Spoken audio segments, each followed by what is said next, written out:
Dudes and dudettes, welcome back to another exciting episode of Gnarly versus Rad.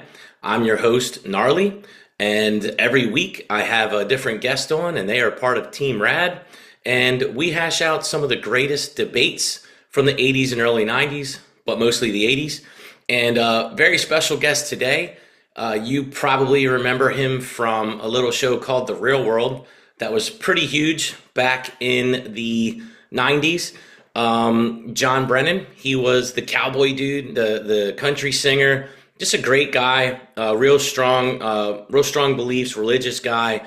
And there was some controversy around him, because he spoke his mind, and some people didn't like that. So, but I actually interviewed him on a podcast probably 12 years ago or so, and reached back out to him, and he's a very kind, gracious guy. And I told him, I was like, hey, I've got a great debate, and I know you're a professional musician, so I'd like to talk to you about it and see if you'd be interested in coming on the show. And he's like, heck yeah, I'd love to come on the show. And I told him what I was thinking about doing, and I said, I want to do Michael Jackson versus Prince. I feel like those are two of the heaviest hitters from the 80s pop scene particularly. And he was like, I'd love to do it. And I said, which side do you want to take? And he picked Michael Jackson. And he made a really good argument for Michael Jackson. So I took the Prince side. And, a couple things about Prince that lead me to believe that I might be able to win this debate is in 84, he had the number one spot for a film, for a single, and an album. And I don't know if that's been duplicated or if that's ever been done before. So that was pretty impressive. They both have sold a ton of albums, and so I don't want to go into too much detail. Save it for the actual show. And just because I know there's people out there that say they're both great, you don't have to. We know that music's not a competition. I've been in bands my whole life. John's a professional musician. We don't think that it's a competition. We know that they're both great. It's just something that's fun to discuss and kind of go back to those times and think about what was going on in your life at those times, and think about the first time you heard these musicians and what you thought about them when you were younger versus what you think about them today. Because I'll tell you that my opinion has changed a little bit as far as how I view them and which one that I like the most. And it's okay to have your own opinion. It's okay to like something more than you like something else. And it's okay to not like things, and it's okay to discuss that. So we talk about it today, and both of us really like and appreciate both of these artists. We don't get into anybody's, history or personal life or anything like that. We're just talking about them as artists and their music, and they're both obviously amazing, phenomenal, once in a generation, once in a lifetime type of musicians. And we were lucky enough to have both of them around at the same time. And they were really cranking out the jams back in the day. You could not go 5 minutes without hearing a Michael Jackson song, and probably you couldn't go 6 minutes without hearing a Prince song. And normally they'd be back to back. And John actually discusses how they were both kind of pitted against each other by the labels, and one was brought in to try and compete with the other one to make a lot of money and make a lot of money for the labels, which is something that I didn't know, something I didn't think about when I was a kid, and also who's an actual musician versus who's a performer, who's more of a dancer, who's more of a singer. And so it's an interesting debate. It's a lot of fun. There's a lot to talk about because both of these performers, both of these artists are amazing, just amazing musicians and amazing entertainers. So I thought this was a really fun topic, and I'm really curious to see what you guys think, the listeners. So I'll be posting something about that. I did ask John what he would like to bring back from the 80s as far as either a word or a saying or a slogan. And he said he'd like to bring back radical dude, which I think that's cool. And so that's going to be one of my things. Every week when I talk to people, I'm going to ask them that. And I'd be curious to know your thoughts on that as well. I'm always like, oh, I forgot about that. I'm going to bring that back. And then I totally forget to ever say it again. So is there anything that you would, from the 80s that you'd like to bring back and start saying again and hear it come back?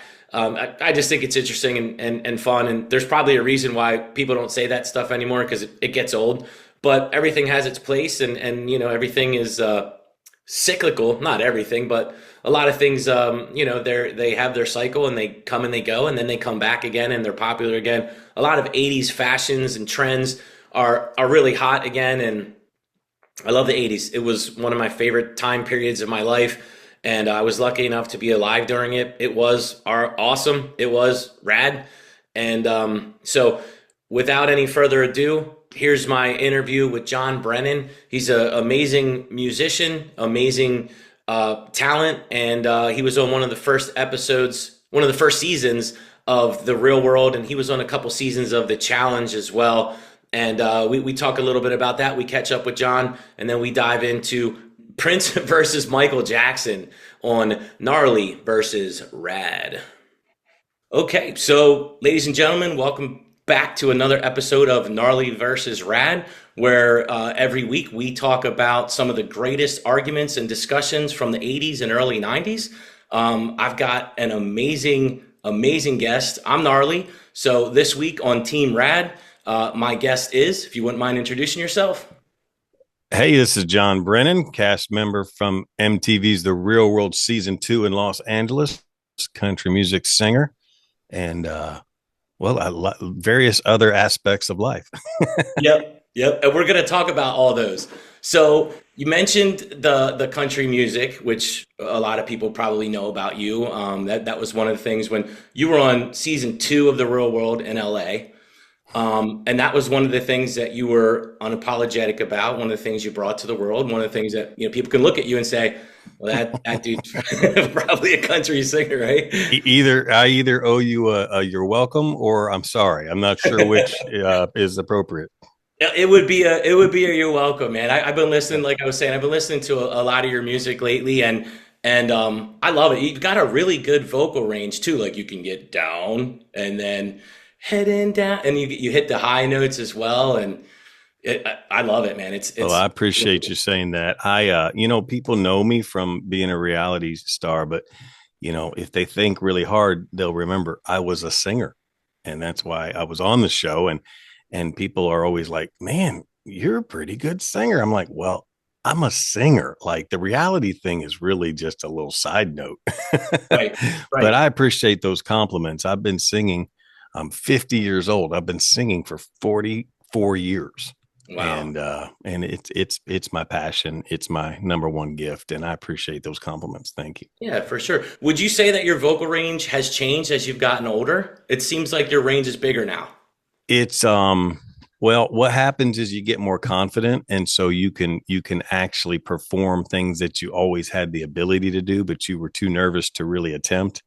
And so the more cocky or confident that you get, the more you can do what you've really probably always been able to do, but you didn't have the guts to go for it publicly. But I will say that my voice has matured, gotten deeper and richer and fuller. But I've always really had a pretty good range. I've always had pipes. My Right. mom said when I was a baby that I was a screamer.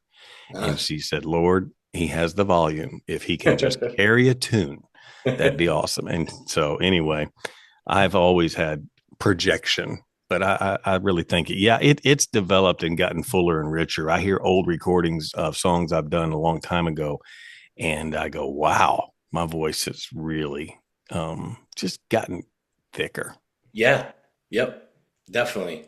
And I've seen some videos where you're playing in front of some pretty large crowds at different events. What was your most favorite? I don't want to say most favorite, but what was your the biggest show, the one you were most excited to play? And I mean, it's like everything else in life. Sometimes the big deals aren't always the most fun. Sometimes it's those small, intimate things that really don't get the publicity that end up being your favorite thing.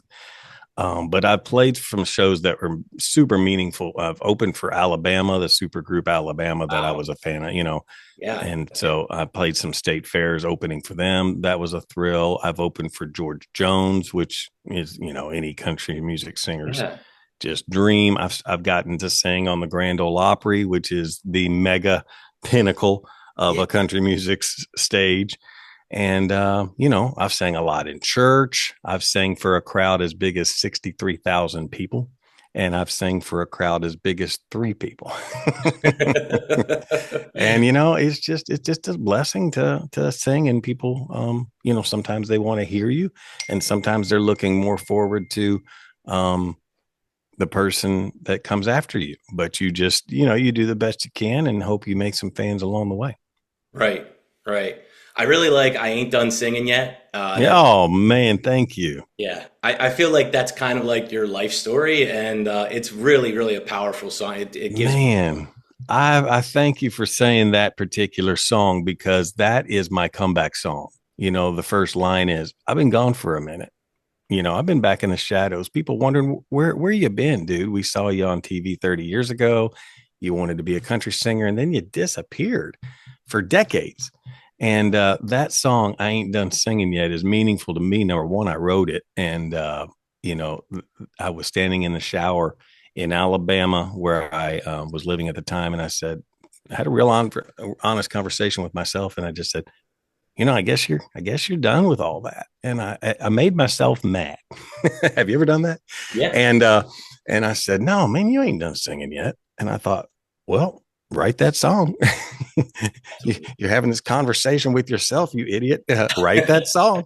And that song's meaningful to me. Number one, it's driving, it's got energy and it's tempo. So many times you hear an artist go, oh, this song I wrote means so much to me. And then you go listen to it and it's this sad, dreary, song that you go, really? Because it didn't really hit me. It made me sad. It made me, wish that you'd done something up tempo with energy. And that song's got a lot of drive in it. And it's probably my favorite. So I appreciate you saying that. Yeah, yeah, absolutely, absolutely. And so we were talking about your dry sense of humor. So another one of my favorite songs is You mentioned Alabama, Tennessee, and Kentucky, and I have to say it in the song.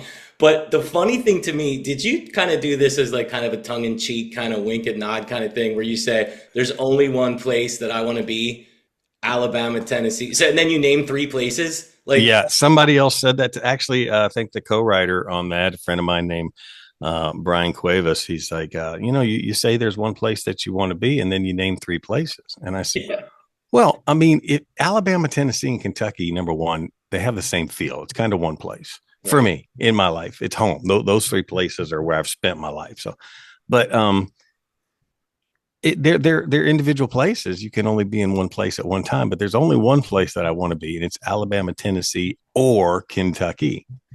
And it's not, and you can't be in all 3 at the same right, time. right. But it's Wait, do you say or? You say or? man, I don't know what I I think you say, I thought you said and, but you might say or. Maybe I misread it and I thought, oh, there's John with his dry sense of humor. And he's I able- do. I'm to the point now where I'm a little jaded. I do what I want, and people say whatever they want to in today's. It's 2024, so I've learned that you can pretty much say or do anything as Yep. long as you go just saying afterwards. You can be as offensive as you want to be as long as you go just saying. Right. Right. Well, that's amazing, man. And another like big thing that you're doing now is your podcast, which I've been listening to a ton of that. I'm so glad that you and I reconnected and you told me about that because I'm always looking for podcast like real world challenge podcasts. And Hmm. I've been looking for an interview with Puck for the past 30 years. He's not anywhere. And I was going through your list and I was like, they got Puck. And that interview, that's one of the best interviews. It's just, he's such an interesting dude. And that was like my favorite thing in a long time as far as listening to podcasts, man. I listened to that. Well, that's what we call an exclusive. Yeah. No one has had Puck. No. And we knew that. And so when we got him, because he's a friend and I've been in touch with him over the years on and off, and I found him. And if you listen to the podcast, you'll know how I found him. I found him through his mom. Right. He gave me his mom's phone number one day 30 years ago and said, John, look, I'm going to change my number a billion times and I'm going to be off the grid and I'll be hard to find. But if you ever want to get in touch with me, here's my mom's number and she'll always be able to know where I am. And so I did. And she said, oh yeah, here's his new number. And I got in touch with him and he came on the podcast and I told Beth, my roommate from the real world and my podcast co-host, I said, Beth, nobody has heard from Puck. Nobody knows where he is. this is going to be huge. So we built it up with, hey, we have a surprise guest. It's the biggest reality star ever. He's the most notorious. You haven't heard from this guy. And there were a lot of good guesses about who that was going to be. And we actually did that again with another guest that we had for our 50th episode on our podcast. And that was our roommate, Dominic. Dominic and Puck have not been heard from for 30 years. And they are pretty prominent, most Oh memorable yeah. real world cast members. And so we had them on our podcast. And those two guests are pretty much an exclusive. And honestly, you're not going to believe me, but that's the next one I have lined up to listen to is Dominic. I So listened good. to Puck, Paulie, Yep. um, Ace was Yep. great, Yep. Trishelle, and Great. Dominic's the next one. Do you remember the Saturday night? Do you see the Saturday Night Live bit where they had Dominic on it? He's like, "I'm Dominic and I'm from Ireland. Stop Of fighting." Did you ever see- course, Mike Myers played Dominic. David Spade played me. Yeah, yeah, yeah. And yeah, when you're being mocked on Saturday Night Live, you've made the big time. I And call it being honored. I think you were being yeah, honored. we Yeah. were being honored. Yeah, yeah, yeah. I'm mocked, honored, whatever. You know that you've had a scar on culture. Oh yeah. Oh yeah. Yeah, that was amazing. That was, and your show is really great, and it's fun. You and Beth are great Thank you. together. Yeah, and Well, we're oil and vinegar, or apples and oranges, whatever you want to say. We're about polar opposite, and we have a brother sister relationship. But she's a very conservative Los Angeles, California, and I'm a very conservative, Alabama, Tennessee, Kentuckian, and we couldn't probably disagree on issues more than we do. But that's what makes the real world such a great project. And I know it's in the past, but it was such a great, authentic idea that really reality TV doesn't have anymore. Reality TV is not so spontaneous and unscripted anymore. It's a little bit more fabricated, and I wouldn't say scripted, but definitely planned out and strategically done. Um, but back in our day, it was so authentic and spontaneous.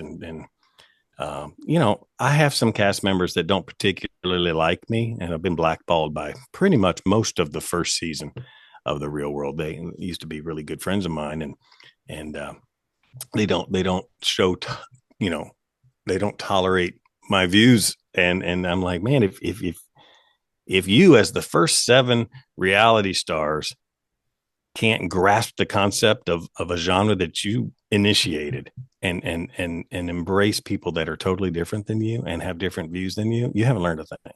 yeah. And I frankly, I don't want you to follow me on Instagram anymore. Right. Fine, go away. But uh diversity is what we started back then. Yeah. And honestly, like I felt like the first one, it was amazing. Like I thought it was so cool. But honestly, like looking back, it was kind of boring because no one knew what to do. But your season was a lot more interesting, a lot more fun, a lot more people actually letting themselves show. I feel like they were kind of held back on the first season, and like I said, Yeah. it was kind of boring. Um, Well, I agree with you. I give them props because they didn't know what it was they were doing. I mean, by the time we came along, it was like, okay, that kind of worked. People enjoyed that first round, and it was a little uneventful at times, but it was authentic. It was so just real. And so I think what they did is with our season being season 2, they said, okay, look, that worked. Let's push the envelope. Let's go more diverse. Let's go get a country singer from, Kentucky that's at first year of college at Nashville. And let's go get Tammy, who was born and raised in New York. And let's go get this Irish immigrant, and let's go get the girl next door. I mean, let's push it more. And they did. And man, we really, we were crazy. yeah, it's one of the best seasons, man, for sure. It's definitely like top 2 or 3. Well, what It, would you say is in that circle of the other top 2 or 3? I'm just curious. I would say, let me see, 3. Yeah, San Francisco show was great, Cisco fantastic. was good. I Um, really like the Boston show because all yeah, those guys are friends of mine, and I thought that they had a really good dynamic with the cast.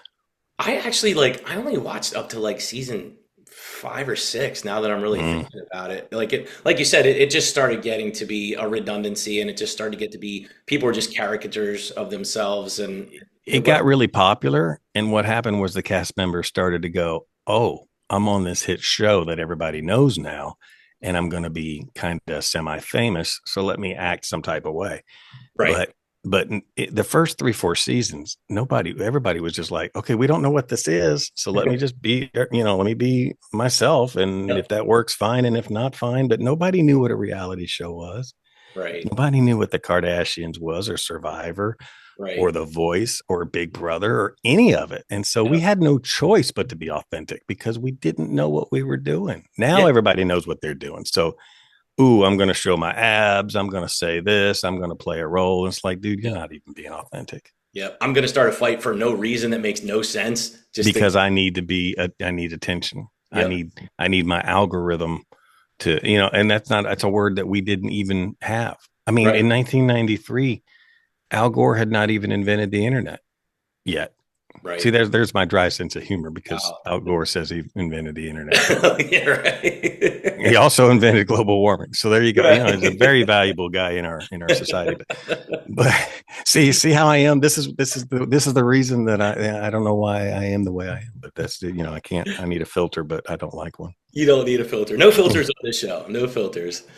So, great getting caught back up with you, man. And I want to encourage everybody to check out your music. They can find it on Spotify. You got some stuff on YouTube. You got some stuff Apple on Music, Amazon, anywhere everything. anywhere there's music, you can find Jon Brennan. Spell it correctly, Jon with no H, Right. Brennan. And yeah, I've got a video shoot that I'm shooting actually Tuesday of a brand new song called "Tell Me That There Ain't a God," and it's incredible. It's my best performance, and it'll come out after the first of the year. But the video will be shot next week, and it'll be on all the platforms too. But I'm excited. Yeah, thanks for listening to my being familiar with my music. I appreciate it. Yeah, absolutely. Absolutely. And your podcast is on Apple Podcasts, and that's on Everywhere. Spotify too, right? Everywhere. Spotify, iHeart, it's everywhere that there's podcasts. Very easy to find. Getting Real with John and Beth. Awesome. Awesome. So now we're going to get real with Gnarly versus Rad. I'm Uh-oh. Gnarly, John's team Rad. I gave John the choice for today's discussion, and I was kind of surprised at who you picked. We're not talking about people's personal lives or anything like that. We're just talking about the artistry and the music. And I chose Okay. John for this because he's a professional musician. I've been in bands as well, so not nearly the level that John's been at. It's been A professional musician indicates that you get paid money. And so I don't know that I fall in that category, but I appreciate that. So John was given the choice to pick who had the better career, who's better. And we know it's music, so it's subjective and it's not a competition. But I said Prince or Michael Jackson, and John chose Michael Jackson, which surprised me for only one reason. Okay. The reason that it surprised me is because Prince, I would say, well, Prince is known as a better musician all around. No doubt. Well, if you're talking about instrumentation, Yeah, right. yep. As far as playing a guitar, or I'm sure he plays other instruments. Because when you play guitar, it automatically means you play bass and other stringed items. But I can picture him playing a keyboard, and I don't know why, but if I'm sure he probably has other instruments. But as a musician on instruments, I mean, Prince was incredible. Absolutely. So what made you choose Michael Jackson? I chose Michael Jackson because I have a little bit of insight into how and I was born in 1974. So when MTV started in 1981, I was what 7 years old, 6 years old. Well, how old is that? That's seven. Um, Yeah. and so your mom didn't want you watching it, right? Of course, MTV in 1981. If your listeners are old enough to remember that, it was Phil Collins, it was Dire Straits, it was very very non-offensive musicians. Okay, it gradually got to the place where your parents were like, you're not watching Madonna have sex with herself on television, and it's like, well, sure, mom, I can see why you would say that. Um, so but I remember watching Thriller when it debuted, and I don't know what year that was, but it was what, early '80s. Hmm. It was a big deal. It wasn't just a music video. It was almost like it was like a small film. I mean, and I don't know how many minutes long it was, but way more than a 3 or 4 minute song. It was a small movie. It was an actual gather round. We're going to watch the Michael Jackson Thriller debut, and it was a big deal. And MTV, you know, it's really weird that I ended up being on MTV on the Real World, because I grew up watching it and grew up, loving. I'm a country music artist, but you're in pop culture as a child growing up. And I remember when Michael Jackson was shooting a Pepsi commercial and his hair caught on fire. And you Hmm. can Google all this stuff, and it's on YouTube and all that stuff now. But I remember that stuff happening when I was a small boy.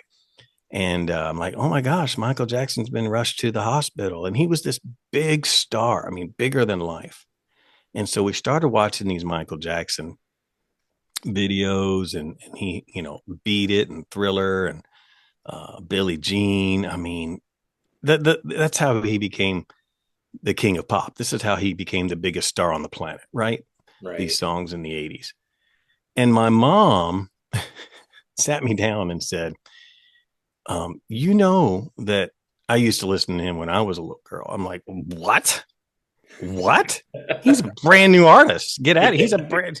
I'm sure, surely not, Mom. You're crazy because you say crazy things because you're a mom. And she's like, no, he and his brothers have been singing since he was a little boy. I'm like, no, I'm pretty sure Beat It was his very first song ever. And, because I'm like, 7 and I don't know what I'm talking about. And so she would show me, back there wasn't YouTube and stuff. So, we had, I don't know if it was a news story on him or something, but finally she convinced me that this guy had been singing since he was a little boy and he'd been a big star with his brothers. I didn't know that. I just thought he was brand new and wore a glove and he was cool. And oh my gosh, his hair caught on fire. And he sure was cool in the Thriller video. Right. And so anyway, I learned quickly how the entertainment business dictated um, who the public was going to like. They had been pushing Michael Jackson since he was a kid. And now he had broke off from his brothers and he was going to soar and be the biggest star on the planet. And what I've learned in the entertainment business, okay, and in the music business is that the public really doesn't choose what they like. They get told what they like. Yes. And Michael Jackson was just forced on us. We all liked it. We liked his music. He's hugely talented, obviously. But I mean, I don't know that I would have picked him. He was exposed to us on MTV and on pop radio, and we learned to love Michael Jackson and his music. We're all familiar with, and so it's just crazy that he became the biggest, most recognizable person and star on the planet. And then what happened was, as I've been in the music business and I've learned how things work, when such and such record label has an artist like Michael Jackson that's selling millions and millions and millions and millions of records and become this huge star, the competitive record label goes, that's working. What we need to do now is go find another very attractive, light skinned, mixed race, talented artist and go sell a ton of records to compete with Michael Jackson. And so they went, and I don't know how it all worked, but they found, Prince to compete with Michael Jackson. Now I've seen a documentary on this. I've heard the background stories. I didn't know that when I was growing up listening to Purple Rain and Beat It. I just thought, oh man, now there's Prince, and wow, he's not anything like Michael Jackson, but kind of the same fan base, really. Oh, Prince came out of nowhere to compete with Michael Jackson, really? I didn't know that. And then, you hear stories like, yeah, MC Hammer challenged Michael Jackson to a dance off and Michael Jackson refused. And it's like, you don't know if that's true or not, but, MC Hammer wanted in on the action because, he was blowing up and he was a dancer. And so yeah, I mean, these are the behind the scenes things that you go, oh really, that's how that happened, that's why Right. that you mean I didn't just go to the record store and choose a Prince album. Right. I was manipulated. Right. I was beaten into submission into liking that. Yeah. But just like you, when I was a kid, I didn't know any of that. We didn't. I mean, it just there was no internet, so the information wasn't available to us. But yeah, when I heard Michael Jackson's songs, I it was just you just heard it more and more, and I just Yeah. started loving the songs. How big do you think the moonwalk was in his career? Because it seemed like everybody wanted to do that, and that just drew more attention to him. And Yeah. I mean, there were so many things that he did that were unique. It's like, oh, he wears one glove and not two. He's got glitter on. Like literally nobody on the planet could get away with wearing a glittery glove and it being right, cool, right. except Michael Jackson. It's like if I did that, it'd be like, hey, stupid, you look ridiculous. Take the but Michael Jackson and he wore the high waters with the glittery socks. Yep. And it's like, that's not cool. But when Michael Jackson did it, it was cool. It was cool. Yep. So when he did the moonwalk, to be honest with you, I didn't think it was real. I'm like, okay, I had not heard the term CGI yet, but I'm like, okay, we're being fooled. Like nobody can do that with their body. I certainly can't. I have a hard time stepping backwards. Just with regular steps. And now you can actually go and see videos of how people almost it's an illusion about how they're sliding, but they're obviously moving. But it takes practice and technique, and he's hugely talented. So I'm not taking anything away from the moonwalk, but I mean, when you saw the moonwalk, it's like, what did I just see? What did he just Exactly. do? Like Yep. everyone can moonwalk for about 12 inches, Yeah. right? Everybody stood in front of a mirror and said, oh, I can do it. He did it for like 30 feet, right? Yeah. So Yep. it's like, no, he's got something going on there that we don't do. And there Yeah, it was was nothing crazy. like it. There was nothing like it at the time. Like nowadays, people are like, oh, people can do all this crazy stuff, but he was the Yeah. best dancer in the world at the time. Like as far as what we knew. Yeah. I mean, he was a dancer, but let's face it. I mean, have you ever heard? I think you can go on the internet, which you couldn't do, years ago, but and then they've got Michael Jackson singing with no auto tune and no background tracks. They've just stripped his vocal. You've seen these Mhm. videos. The dude is a fantastic singer. I Yeah. mean, his vocal ability Four was octaves. ridiculous. Now, I know in the concerts he's using the headset mic and he's dancing and everything, and he's probably lip syncing most or all of it. But the fact is, he could really, really, really, really sing. So you've got this amazing vocalist. He's been dancing and entertaining since he was a small boy, and now he's going to do these crazy things like he's going to stand on his toes. He's going to wear one glove. He's going to do the moonwalk. And let's face it, I mean, this is a good looking dude. Like the Yeah. ladies love him, but Yep. also the guys are going, dang on, like Elvis. It's like, dang on it, dude's super handsome. Like Yeah. crap. Yeah. Well, so with Michael Jackson, you had I think it's four octaves that he could sing. So he was probably a better vocalist. Prince, I think, played 27 instruments. I don't even know. I couldn't even name 27 instruments. So good. But yeah, Michael Jackson was like I feel like he had a handler. He was kind of driven by the machine, whereas I feel like Prince was more creative and creating his own thing, maybe borrowing some stuff from Michael Jackson a little bit, but I feel like he was like pretty original.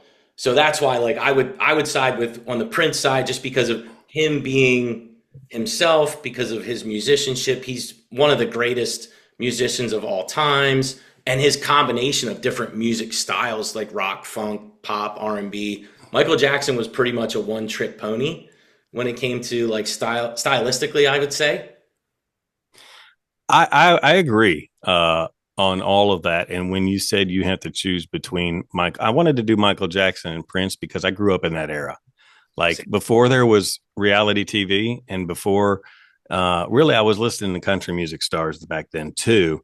But as a child, you go everywhere and everywhere you listen to music that's being played. It's not really country. When I was in the car with my dad, it was country music. But everywhere else at school or you go to the pool, they're playing Michael Jackson and Prince. And Yeah. so I'm a product of the 80s. I'm talking parachute pants and Rubik's Cube. See. Okay. I'm talking Hulk Hogan and WrestleMania 1. Okay. Right. I am an 80s kid. And so I agree with what you said. I cannot take anything away from Prince.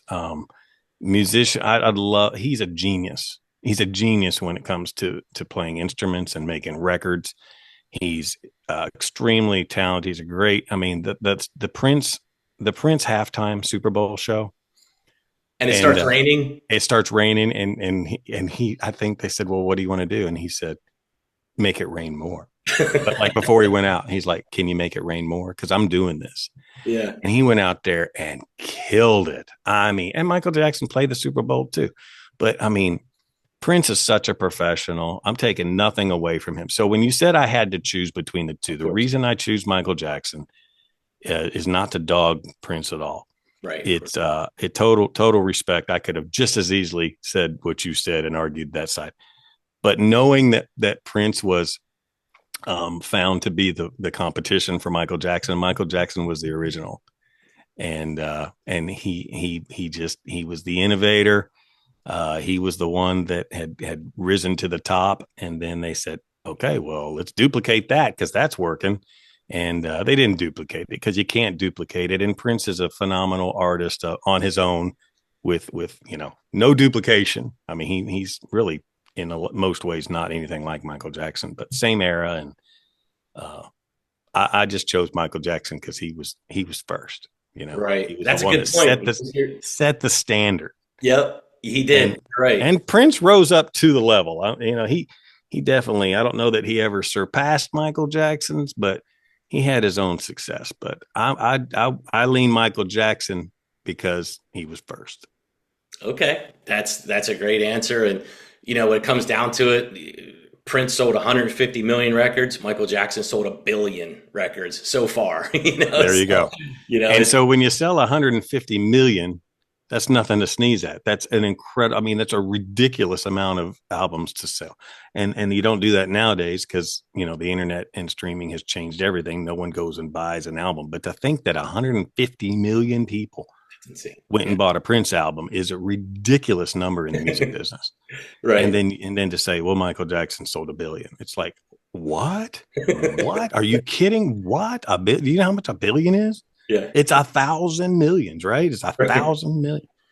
So it's just crazy. Or it's how much is 1 million? There's 999,000. And so yeah, it's 100,000 millions. What is 1 million? It's ridiculous. I don't know. This is how we do math in Alabama, Tennessee, Kentucky. I could debate musicians. I can't math. I'm like, everything you say, I just go, yeah. Because Let's don't try because I'm pretty sure I said two things that were wrong. Yeah. And I just said, yeah. You could be like, 6 comes right after 70, right? And I'd be like, yeah.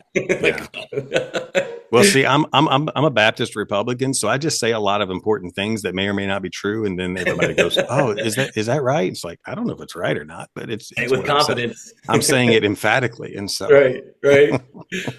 Awesome, man. Well, hey, I know how busy you are. I really, really appreciate you coming on the show, man. It's great reconnecting with you. I had a great time when we talked to you before, and I was so happy that you answered me back and got back to me, and I really appreciate that. You're a great dude, man, and you deserve all the success that you've had so far and way more. And I know great things are coming for you, brother. Those are kind words. Thank you so much.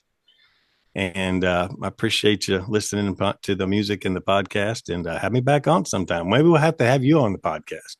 Oh, dude, I would on my podcast. I would love it. That'd be fun. Anytime. Let me know. Awesome. Let me know. And I'll have you back on anytime you want. If I come up with another topic I think might be right up your alley, I'll let you know and we'll get you. Yeah. Like I could do Hulk Hogan against Stone Cold or anything wrestling related. Right. What else am I a self-proclaimed expert at? Law and Order versus Law and Order SVU. I mean, whatever. MTV versus VH1, Road Rules versus The Real World. All that's unimportant stuff. I know. Yeah. You come up with any ideas that you want to come back on my show, let me know, man. Anytime. Thank you, bro. Thank you. Well, I hope you have a great rest of your day, man. And thanks again. And I'll definitely talk to you soon. And have a great day, brother. God bless. All right. God bless you, John.